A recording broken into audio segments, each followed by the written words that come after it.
अस्सलाम वालेकुम। एक मरतबा फिर आपको खुशामदीद हो मेरे यूट्यूब चैनल के ऊपर। जिस तरह के हमने लास्ट क्लास में डोर वगैरह क्रिएट कर लिए थे, तो आज हमारी जो एक्सटर्नल चीज़ें हैं वो रह गई हैं। तो मैं एक काम करता हूँ, मैं ये एक्स्ट्रा एक बॉक्स सा बना रहा है, इसको डिलीट कर लेता हूँ। हम शुरू कहाँ से करते हैं मैं आपको बता देता हूँ। बाउंड्री वाल को हम लास्ट पे क्रिएट कर लेंगे, पहले हम इन चीज़ों को क्रिएट कर लेते हैं। तो मैं काम करता हूँ, 3ds Max के ऊपर आ जाता हूँ। 3ds Max के ऊपर आने के बाद मैं देख लेता हूँ क्या क्या चीज़ कैसे है। तो हमारा ये चीज़ उठी हुई है, ये उस लिहाज से फिर यहाँ पे बाहर आए और कुछ इस तरह से सही है, मैं समझ गया। यहाँ पे स्टेयर आ रही हैं, वो मेरे ख्याल से वो भी मैंने अभी क्रिएट नहीं की। नहीं, ये वाली स्टेयर क्रिएट हो चुकी हैं। अब मैं यहाँ पे क्रिएशन करूँगा सारी।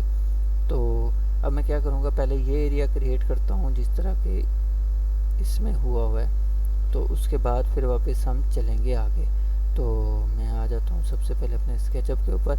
स्केचअप के ऊपर आते हुए इसकी मैं ले लेता हूँ डायमेंशन, क्योंकि जितना मैंने ये उठाया हुआ है उतना ही मैं उसको भी उठाऊँगा। ये बेसिकली अब ऑटोकैड का चीज़ है। ऑटोकैड के ऊपर मैं चेक करूँगा कि मैंने क्या चीज़ कितनी उठाई हुई है। तो अभी जब तक ऑटोकैड खुलता, क्योंकि ऑटोकैड को मैं खोल लेता हूँ। मेरा ऑटोकैड किधर है? न्यू प्रोजेक्ट, हाँ यही है।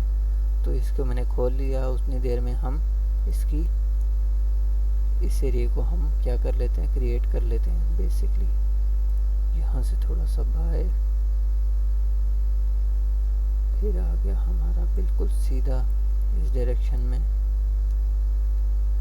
फिर मैं आ जाता हूँ इस डायरेक्शन में, इसमें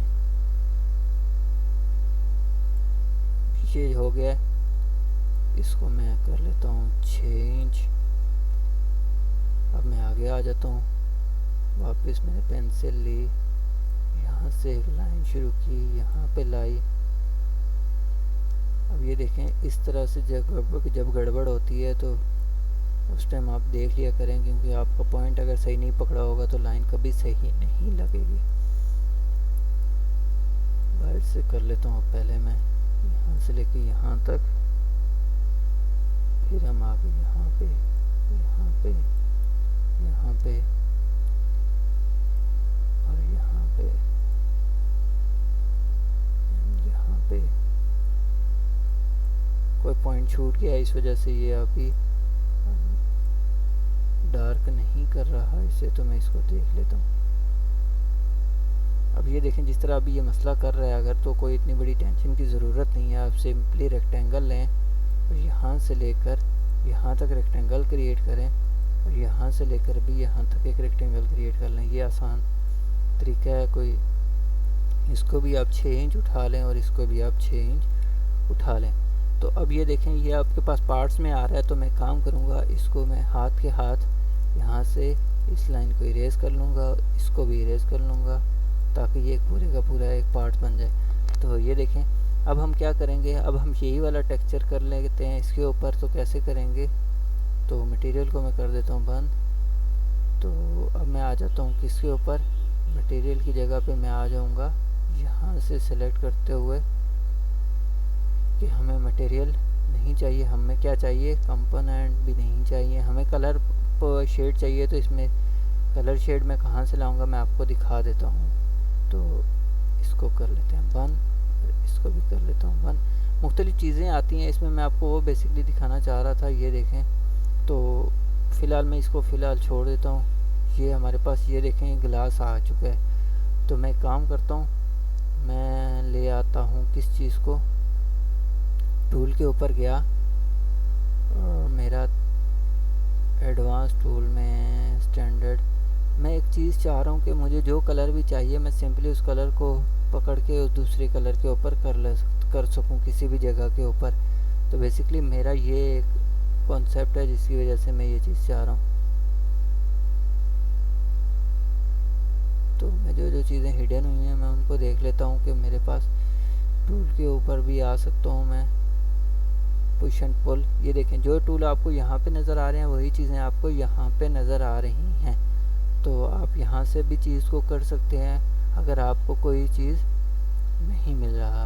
ये देखें, ये मटेरियल वापस आ चुके हैं। आप विंडो के ऊपर आए तो बेसिकली कुछ इस तरह से ये टूल्स का यूज़ किया जाता है। जो चीज़ आपको बाहर नहीं मिल रही, आप जिस तरह ये डायमेंशन आ रही है, बाहर भी यहाँ पे डायमेंशन लिखी आ रही है, तो आप बहुत सारी चीज़ें इस तरह से यूज़ कर सकते हैं। तो अब हमारे पास ये आ चुका है मटेरियल। तो हमें मटेरियल अगर नहीं चाहिए तो मैं करने क्या लगा था, हम क्या करने लगे थे, हम करने लगे थे सिंपली कलर। तो सिंपली कलर के लिए मैं क्या करूँगा, ब्रिक के ऊपर आया तो मुझे ब्रिक्स मिल गई, लेकिन मुझे ये कलर करना है। तो मैंने अभी ब्रिक्स के ऊपर, मैंने जैसा कि आपको बताया कि अभी हम टेक्सचर के ऊपर नहीं आएंगे, हम सिंपली जब से कलर के ऊपर जाएंगे तो हमें ये मुख्तलिफ कलर शो कर देगा। तो इस कलर को सिलेक्ट करके, नहीं ये थोड़ा चेंज है, इसको सिलेक्ट करके देख लेते हैं, नहीं ये भी थोड़ा चेंज है। बेसिकली वो एक ग्रुप बना हुआ है, इस वजह से मैं उसको एक्सप्लोर करना नहीं चाह रहा। ये देखें, ये सारे का सारा चेंज हो गया, तो इस वजह से मैं इसको नहीं चेंज करना चाह रहा। तो बाद में जब हमारे पास होगा तो हम इसको एक ही कलर दे देंगे जब मैं उसको एक्सप्लोर करूँगा। तो मैं एक और ट्राई कर लेता हूँ कि मेरे पास कोई और कलर है ऐसा। अब ये थोड़ा डार्क हो रहा है, ये काफ़ी लाइट हो रहा है, इससे ये कुछ और ही आ गया है। तो ये मिलता जुलता है, तो फ़िलहाल मैं इसको रहने देता हूँ। तो ऑटोकैड हमारे पास खुल चुका है। तो ऑटोकैड जैसे ही खुला तो हमें अब पता चल जाता है कि क्या क्या चीज़ हमारी कितनी है। 0.0606 ये तो हमारा सही हो गया।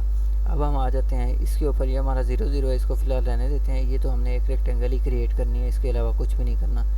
ये हमारा आ रहा है 16, यानी कि हमारा ये वाला स्टेप जाएगा 6 इंच पे, और ये वाला हमारा जाएगा 1 फीट पे, और ये चीज़ हमारी आ जाएगी 1.5 फीट पे। कैसे आएगी मैं आपको दिखा देता हूँ। ये देखें, ये आ गए हमारा 6 इंच, 6 इंच से हमारा 1 फीट पे, 1 फीट से हमारा 1.5 फीट पे, और ये दोनों आपस में लेवल हो जाएंगे।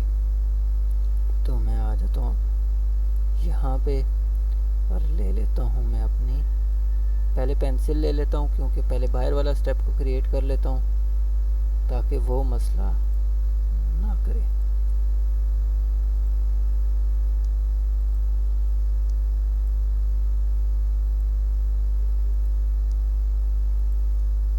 अब मैं इसको उठा के देखता हूँ। ये देखें, ये हमारा आ जाता है कितने के ऊपर, 18 इंच के ऊपर, और ये वाला हमारा आएगा 12 के ऊपर।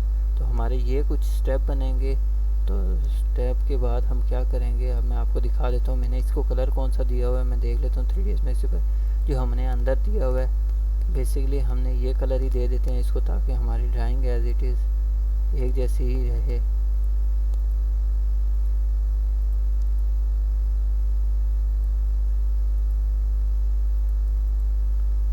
तो हमारी ये स्टेयर क्रिएट हो चुकी हैं। तो मैं इनको भी यहाँ से कलर दे देता हूँ। अब आगे चलते हैं। आगे चलते हुए मैं आपको इन स्टेयर का बताता हूँ कि ये कहाँ से कहाँ जा रही हैं। तो बेसिकली हम आ जाते हैं अपने कैड ड्राइंग के ऊपर। कैड ड्राइंग पे आने के बाद ये हमारा जा रहा है 2 फीट के ऊपर, यानी कि 1 फीट 18 इंच और 2 फीट 6 इंच से 1 फीट 1.5 फीट और 2 फीट। बिल्कुल यही हो रहा है, सही है। मैं क्रिएट कर लेता हूँ, मैं 3ds मैक्स में भी देख लेता हूँ। अब ये दोनों एक लेवल पे हैं, सही है। तो हम सिंपली आ जाते हैं अपने स्केचअप के मॉडल के ऊपर।